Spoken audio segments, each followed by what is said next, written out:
गुरुर्ब्रह्मा गुरुर्विष्णु गुरुर्देवो महेश्वर गुरु साक्षात् परं ब्रह्म तस्मै श्री गुरुवे नमः।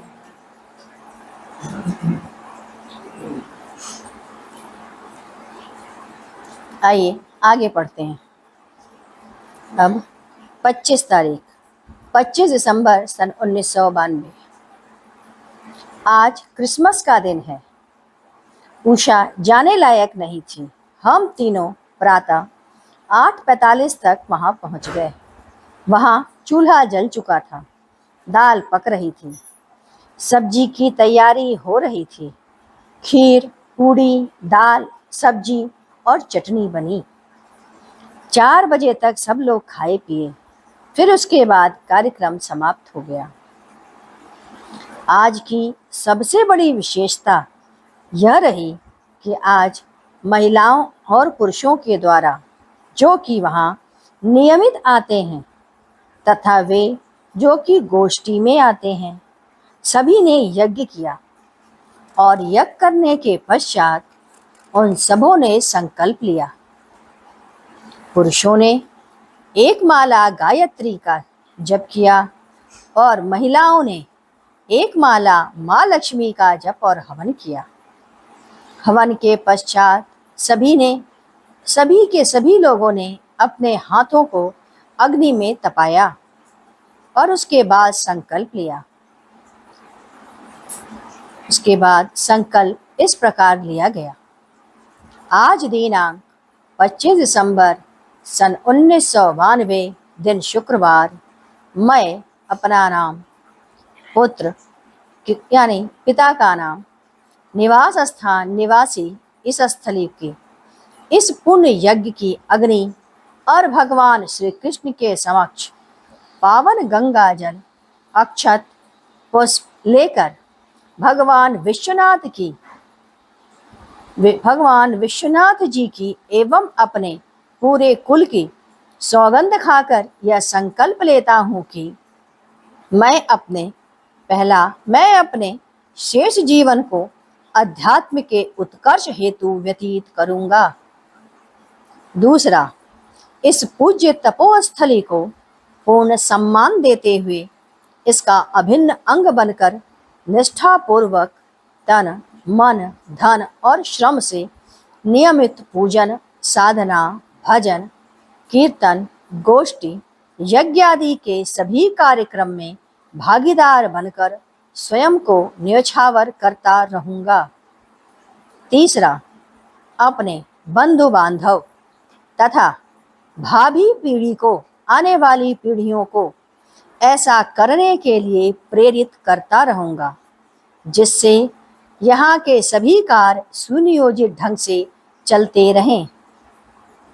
चौथा, चूंकि अध्यात्म में कोई संबंध नहीं होता, अतः सभी संबंधों से ऊपर उठकर राग और द्वेष से रहित होकर अध्यात्म से युक्त पात्रों को प्रोत्साहित करता रहूँगा।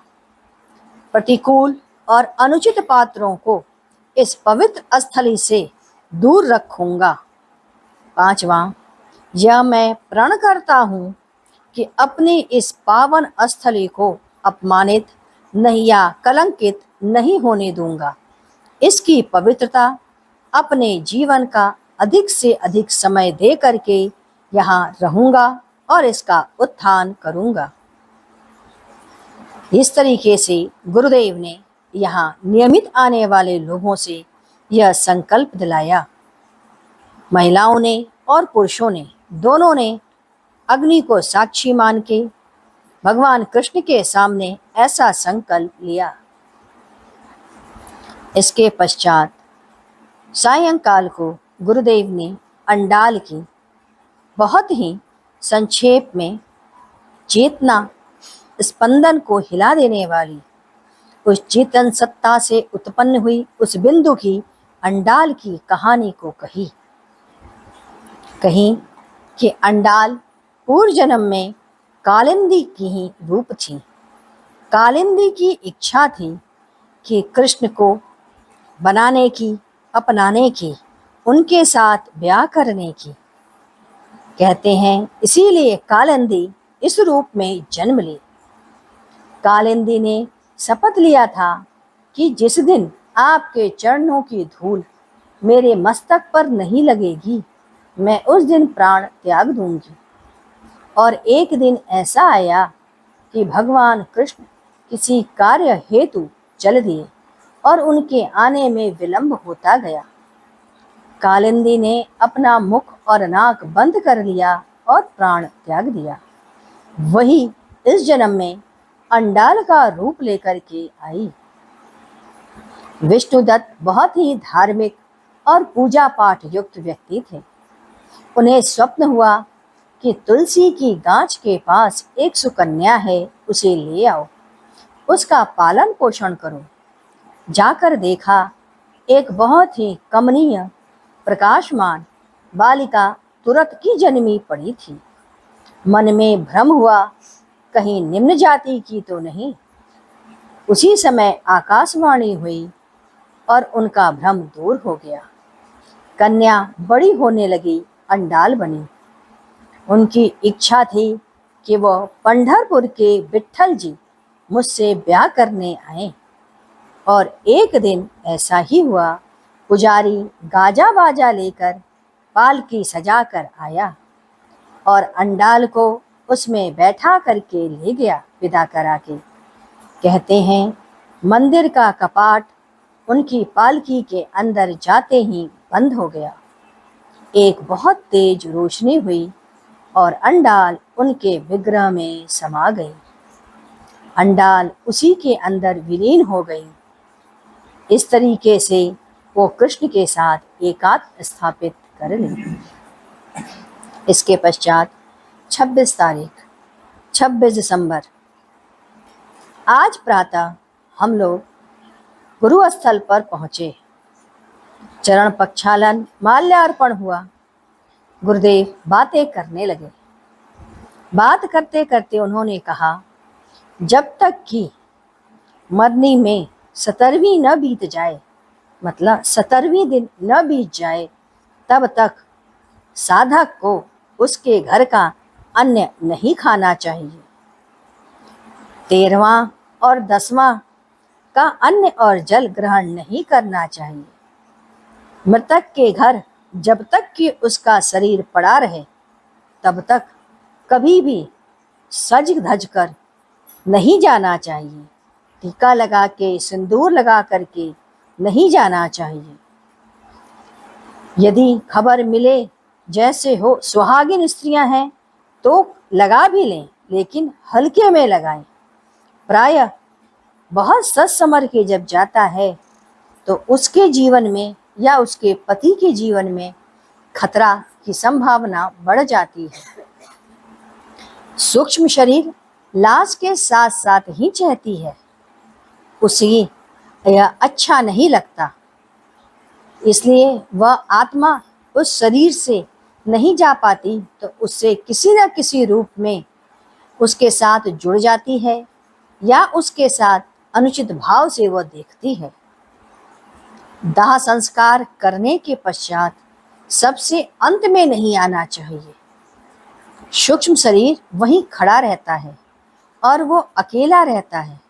वह दौड़ता है अपने घर वालों की तरफ, और जो आप सबसे पीछे हो तो हो सकता है आपके शरीर के आर पार हो जाए और आपके शारीरिक और आर्थिक क्षति का कारण बने। मुकाम के समय 10वां और 13 के समय शामिल होने के बाद सीधे अपने घर जाना चाहिए। कभी किसी दूसरे के घर नहीं जाना चाहिए। प्रायः ऐसा नहीं होता है तो आयु क्षीण होने लगती है या फिर कोई आर्थिक क्षति आ जाती है, दुर्घटना घट सकती है परिवार में।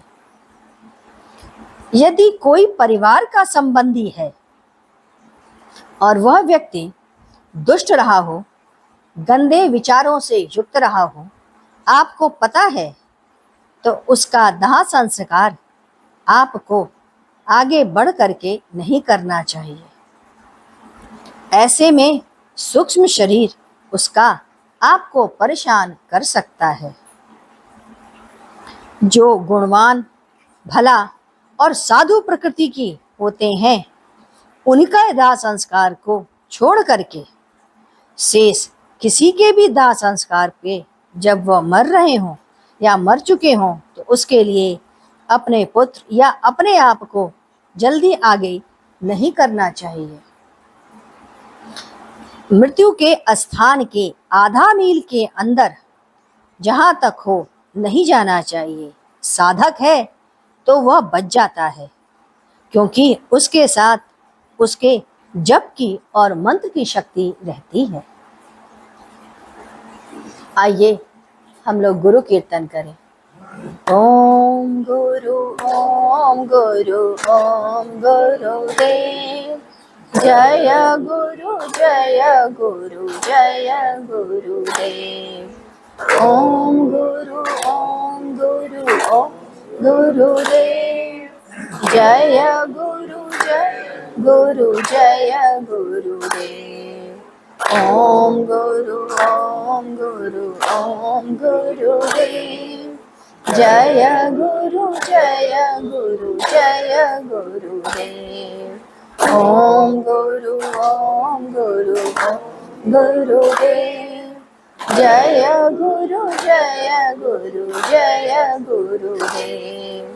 ओम गुरु ओम गुरु ओम गुरुदेव, जय गुरु जय गुरुदेव। ओम गुरु ओम गुरुदेव, जय गुरु जय गुरुदेव।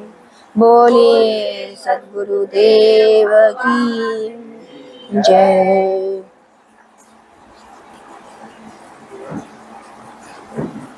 सद्गुरु तुम्हें शत शत नमन, सद्गुरु तुम्हें शत शत नमन, सद्गुरु तुम्हें शत शत नमन।